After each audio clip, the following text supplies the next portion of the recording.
Good morning, Gigginsburg Church. Good morning. I'd like to welcome those worshiping online this morning and those in person.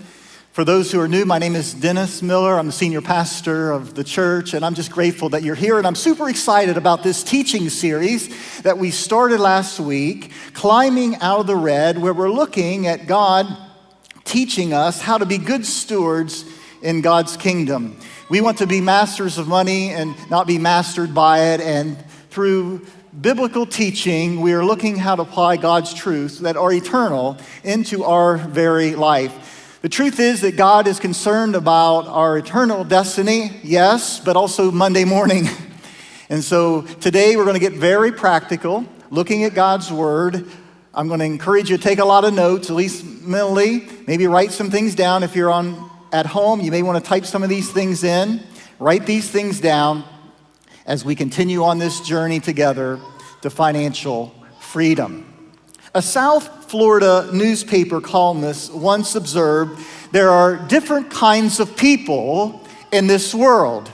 There are dog people and there are cat people. There are mountain people and there are beach people. I'm just curious, by a show of hands, how many are mountain people? You just love to go to the mountains, okay? A few. How many beach people? All right, a lot more here at Gigginsburg Church, okay? There are morning people and there are evening people. There are coffee people and there are tea people. There are figure skating people and there are hockey people. There are breakfast people, and then there are those who don't know what breakfast is. I think there's someone in the room that wants some breakfast right now, amen? There are bluegrass music fans, and then there are the rest of us. And this columnist went on to talk about the differences between people. The same can be applied to how we handle money. There are credit card people, and there are cash people. There are big tippers, and then there are stingy tippers. There are online shoppers. Anybody going to do all their holiday shopping online? And then there are the green town center shoppers who just love hanging out and making a day of it, right?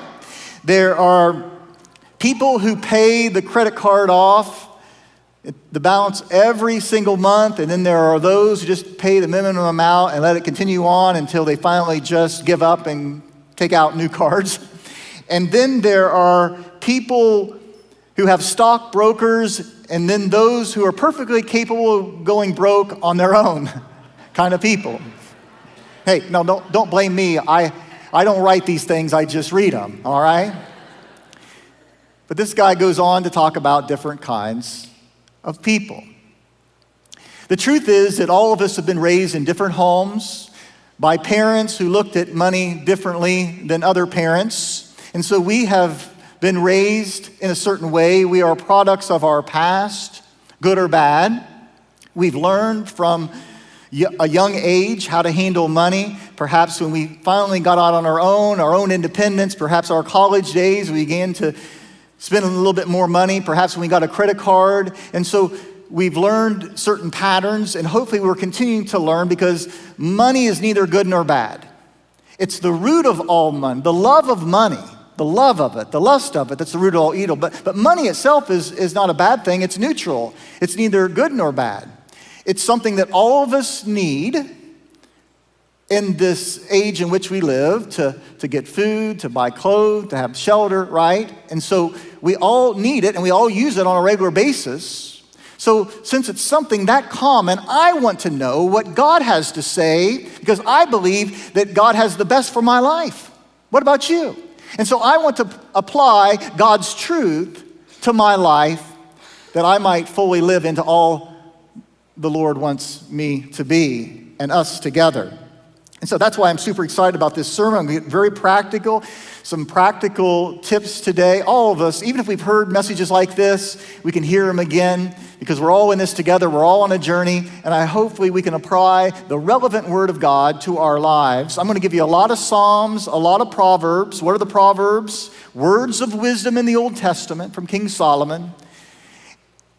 And we're going to wrap this whole thing in a very familiar story one of the most beloved stories of all the Bible, the story of the prodigal son in Luke chapter 15. Some of you may note that I preached on the prodigal son about 3 months ago. If you want to go back into our demand channel, you can check it out. Where the lost are found, it's under our series, Welcome Home, and get that teaching. But I want to go into a different direction today regarding this story. I want to look at it through a new set of eyes, and I want to see how this young man got into financial trouble and how it illustrates that we can as well. Let me give you, if you're taking notes, 4 critical financial mistakes that will quickly bring you to financial ruin, okay? Number 1, the first thing that can trigger financial ruin is instant gratification. Instant gratification. Let's look at Luke chapter 15, verse 11. A man had 2 sons. The younger son told his father, "I want my share of your inheritance now, instead of waiting until you die." Friends, this story represents the incredible grace of a father and the greed of a son.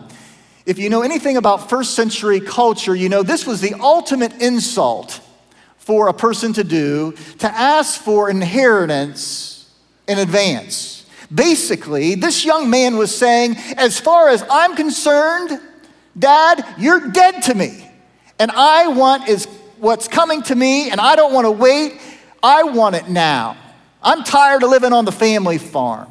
Now, this story illustrates the incredible grace of the father because he loved his son enough to let him go. But he also, at the end of the story, when he came back, didn't say, "See, I told you so." Instead, he forgave him and he welcomed him home. But for this message and the purpose of it, let's look at the son.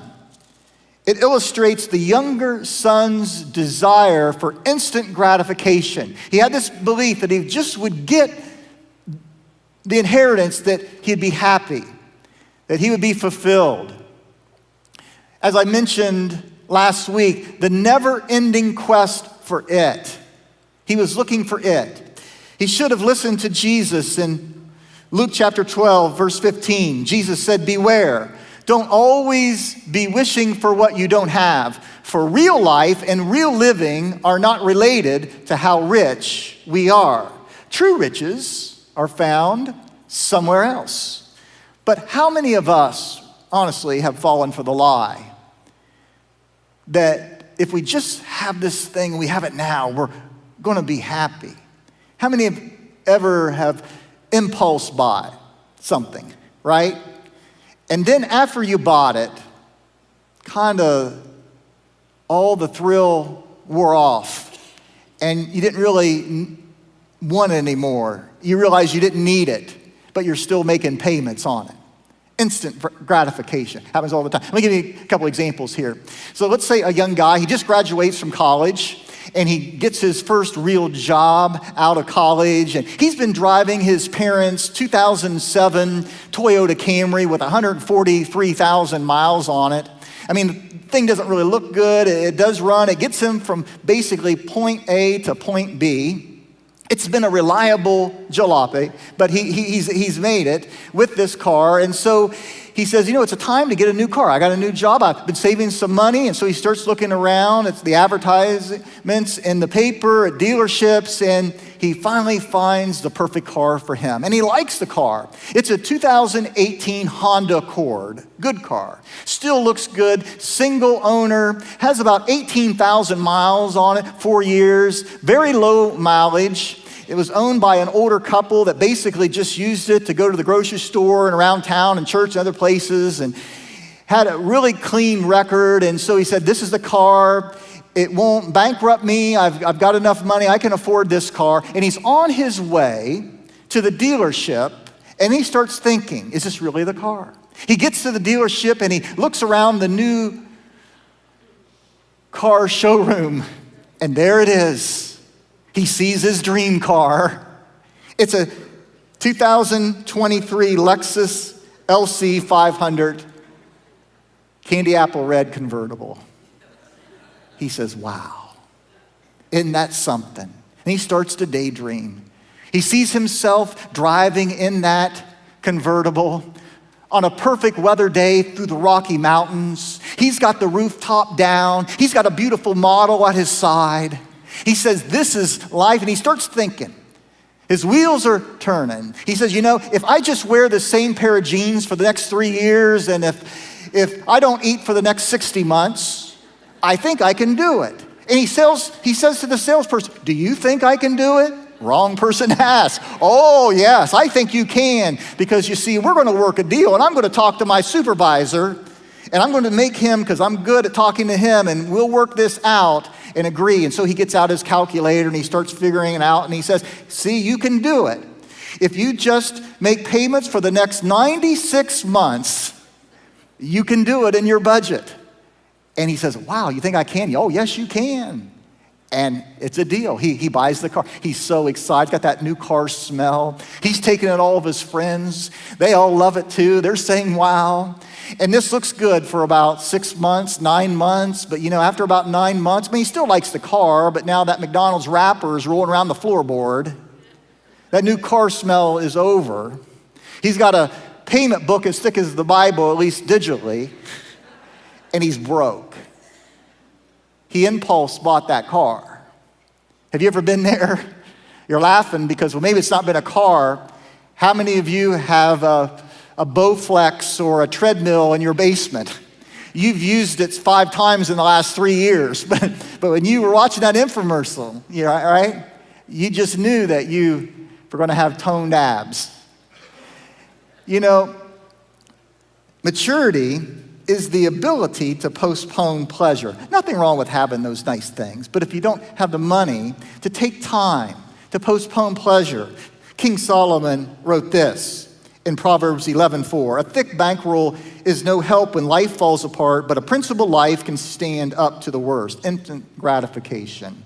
The second thing is self-destructive behavior. And this kid, he had all that. Look at Luke chapter 15, verse 13. Not long after that, the young son got together all that he had and set out for a distant country, and there he squandered his wealth in wild living. He just wasted it in prodigal living, in wild living. You see, sin is costly. It may feel good for the moment, but then it vanishes away. And we see that with this young man. He wasted all of his money. We learn this later on in the story from the older brother, on prostitutes, on wild living.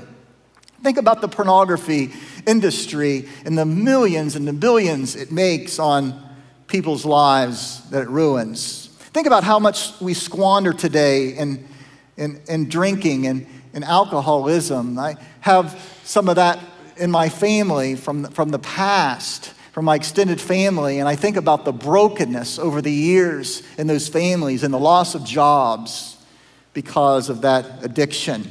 Think about those who have a $200 to $300 a day drug habit and the minds that are wasted in that. How much is lost annually in Vegas? Now, Vegas is a nice town in itself. Don't want to say anything bad about Vegas. Anybody here been to Vegas? I've been there nearly a dozen times. With my Troy Kress's father, sitting right over here. But I've never lost any money. Your pastor actually, honestly, has never lost any money in Vegas, at least gambling. Amen? That's because I've never gambled in Vegas. I've been riding motorcycles in Death Valley in Vegas and other places. But do you know this? Here's a truth about that beautiful skyline out there. Vegas wasn't built on winners. Well, think about that. It wasn't built on winners. It thrives off of losers. $6 billion, are lost annually just in Vegas alone. Your odds, of course, of hitting the jackpot are not in your favor. Did you know that the average American spends over $1,000 in lottery tickets? That's almost twice as much as those who give in charitable giving. The prodigal son should have memorized Proverbs chapter 23, verse 21. Drunks and gluttons will end up on Skid Row, the Bible says, in a stupor and dressed in rags. Self-destructive behavior. The third thing that will bring you to financial ruin very quickly is spending more than you've got. It seems really simple. This is something we need to teach our young people, parents. This is something we need to teach our grandchildren. Don't spend more than you got. But we live in a culture that thrives on that. We're taught that. But for many of us, if we're old enough to think back, we can remember hearing from our grandparents or great-parents, they didn't do this. They lived by the principle you would only buy something when you had enough money for it. You'd save in the piggy bank. It's before a lot of the lines of credit that we have now. And then you would save something up, and then you would finally, if you were able, to spend and live within your means.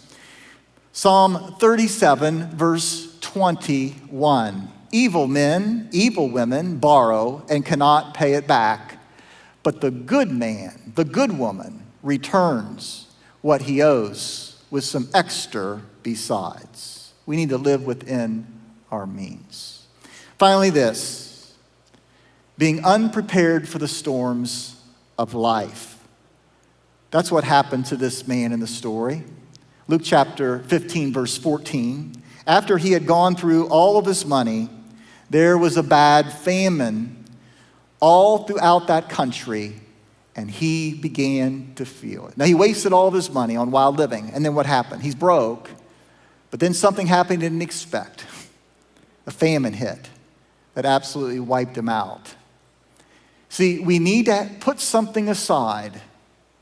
I'm not talking about hoarding. I'm talking about savings. A little emergency fund. Because storms do come. Do you know that's cultural?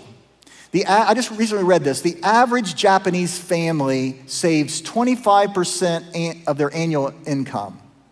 Every year they put 25%. That seems unreal, doesn't it? Who would do that? And yet in that culture, that's how they do it. The average European family saves about 18% of their annual income. Newsweek magazine recently reported that now the average American family is in the negative category. Let's all read together. We'll make sure you're awake. Let's all read together Proverbs chapter 21:20, so I don't feel all alone here. Would you read this with me? Stupid people spend their money as fast as they get it. A wise man saves for the future. See, there's so many things in life that you can't predict, right? Emergencies happen. Car accidents happen. Emergency room visits happen. I mean, it's a surprise. It's an emergency room. You don't plan it out. And yet they happen. And if our deductible's high, then how are we going to pay for all of this? We have to have a plan before it happens. Our microwave goes out. Our dishwasher goes out. We didn't plan on that. Refrigerator goes out. We've got to make that payment as well. Or we find out that our elderly parents are going to move in to our house. And so that's going to be some extra cost. That wasn't in the 5-year goal setting plan, right? So again, we're not talking about hoarding. We're talking about saving for those days that will come. You say, Pastor Dennis, I hear those 4 things that brought this young man to financial ruin. But so what? Give me some practical advice. You said that God's word is relevant to my life today. The church is good at pointing out problems this world. But tell me how to climb out of the money pit. How to climb out of the red into the black. Well, I'm glad you asked.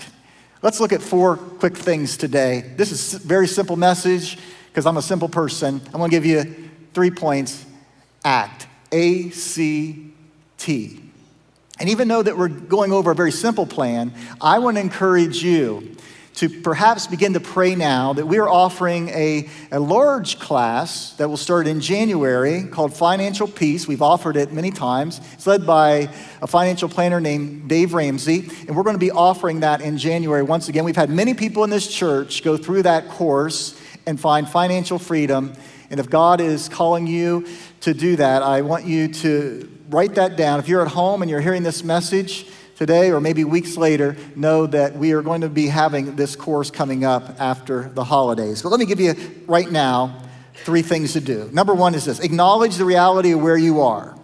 The son was so hungry, he came to his senses. He said, wait a minute, my father's servants are eating better than I am. I will go home. He acknowledged he was in trouble. And we need to come to our senses. We need to acknowledge that consumer debt is bondage to us. That's what the scripture says.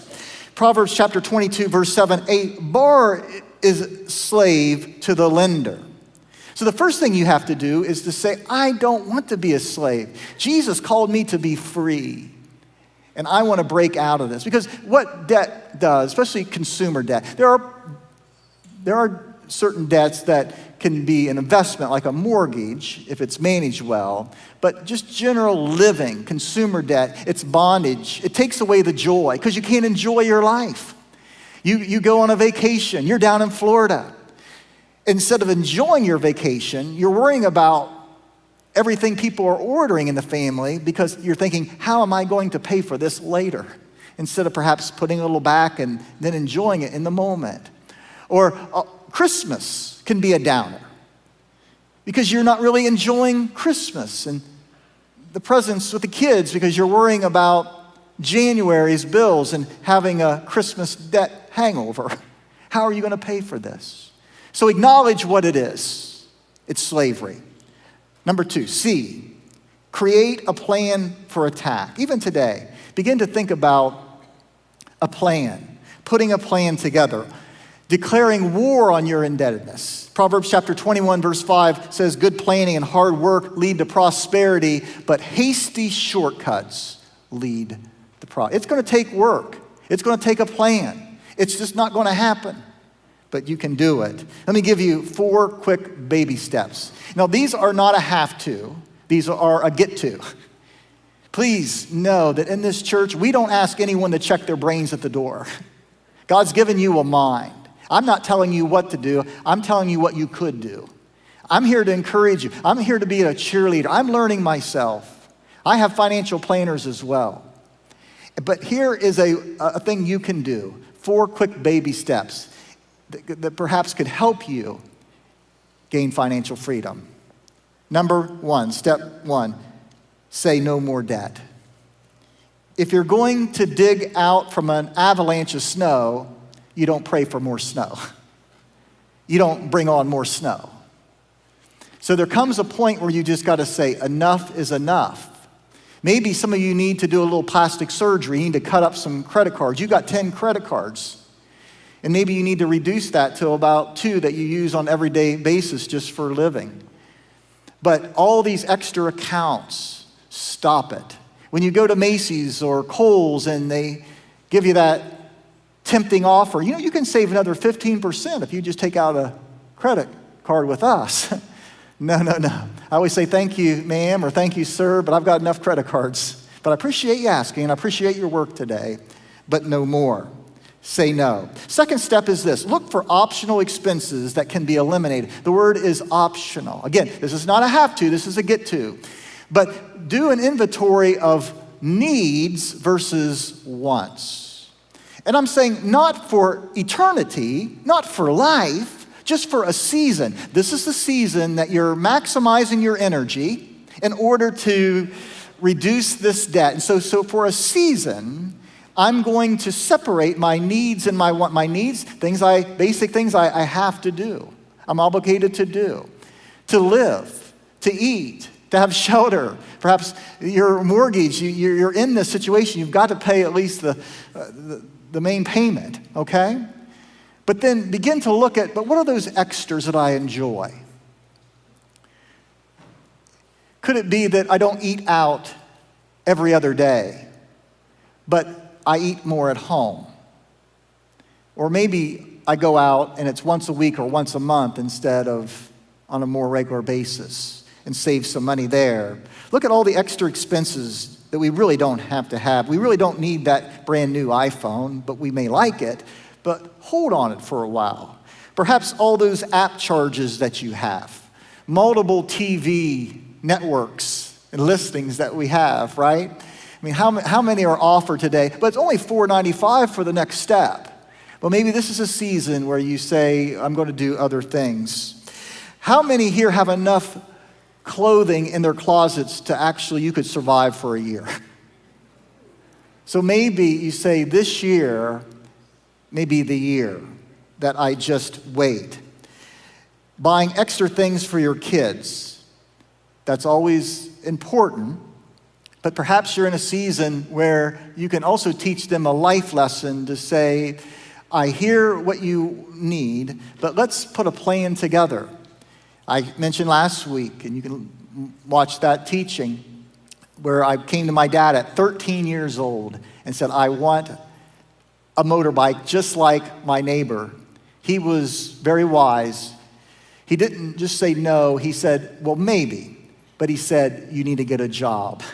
And so I got a little job, and it taught me responsibility. It taught me a little bit about money management. It taught me the importance of saving. And some of those early things that I learned from my parents on financial planning still help me today. So look for optional expenses that can be reduced, those wants versus needs. And then, step 3, start paying off your debt. Now, I'm a pastor. I'm not a financial planner, but I have listened to financial planners, and many will say a good word of advice is to start maximizing on smaller debts first. Because if you look at the whole thing, if you're in major debt and you say it's overwhelming, how can I get out of this avalanche? Start with just one account and start maximizing to pay that off. Because if you pay it off, the smallest first, you get a little victory, and you put it aside. Then you go to the next one. And often those small accounts have higher interest rates. And so you can feel yourself moving somewhere. Now, also, if you're married, you need to sit down and you need to work this out with your spouse. This needs to be a team effort. If one person is trying to get out of the avalanche of debt, but the other is not much caring about it, you're going to have problems. A Gallup poll indicates that 65% of all married couples argue over money. I have to admit, Rachel and I have had over the years some very intense moments of Christian fellowship over money. And what's scary about that is that 54% of marriages that end in divorce do so over this issue. Some are even changing the vows to read till death do us part. That's bad, I know. But don't blame each other. Just say, hey, we're in this together. Let's allow God to help us get things under control. And finally this, ACT. Time is important. Do it now. Proverbs chapter 6, verse 10, a little sleep, a little slumber, a little folding of the hands to rest, and poverty will come on you like a bandit, like a thief. Do you know what AA says is the definition of insanity? Doing the same thing over and over, thinking this time you're going to get different results. No, if you always do what you've done, you'll always get what you got. If you want change in your life, you say, I'm tired of living in the bondage of debt. Down in the pit of red, I want to climb out. You've got to do something different. You've got to change. The good news is you don't do it alone, that God is with you. Several years ago, it's been almost 20 now, I was preaching a message like this in Piqua on debt, financial freedom, mastering your money or allowing money to master you. And I'll never forget this. I forget a lot about that, but I do remember this. I remember afterward, a couple came down to the front and we were praying. It was kind of a consecration time. They were praying, please pray for me, Pastor Dennis, for the next some months. We know that we need to get this monster under control. And we prayed right there. And we prayed that God would bring the right people into their lives and they would find financial freedom. And then we moved on to other sermon series. I'm not sure what time of year it was. Maybe it was the holidays, and you kind of forget about those things. But I'll never forget, it was about a year later, this couple came to me, and they said, Pastor, do you remember about a year ago you taught on debt? You talked about freedom. And he said, I just want to thank you, Pastor, for being faithful to God's holy word. That we responded to God's call upon our lives just about a year ago. We met with a financial counselor. We started to really work on these areas. And today, regarding consumer debt, Pastor, we are financially free. Hallelujah. Now, that's a true story here in the Miami Valley. The reason I tell you that, not just to talk about the past. Here's why I tell you that story. Because that story, a year from now, in the fall of 2023, can be your story. It can be your story if you start today, if you start to apply these principles to your life. Now, I want to say something that'll bring any audience to life and wake them up. Are you ready? In conclusion, some of you are watching your top. Pastor's going a little long this week. He didn't give us a sermonette this morning. Oh, I've got a lot more to say, but you can't handle it today. We gather here today because you know the greatest debt, your debt of sin, was paid for. And Jesus Christ walked up a hill. He stretched his arms out between heaven and hell. Because the Bible says the wages of sin is death. Your death for all of eternity. But the free gift of God is given to us through Jesus Christ, our Lord. And today, God takes your debt, your sin, and by faith, through your response and your repentance, he says, debt no more. Just like the Father, when he saw his son coming up over the horizon, he opened his arms, he ran to him, and he said, welcome home. If you have been blessed by this video, feel free to comment on what spoke to you. Hit the like button and share this with a friend who needs encouragement today. Don't forget to subscribe to our channel so you won't miss out on any of the latest videos. Thank you for watching, and we'll see you soon.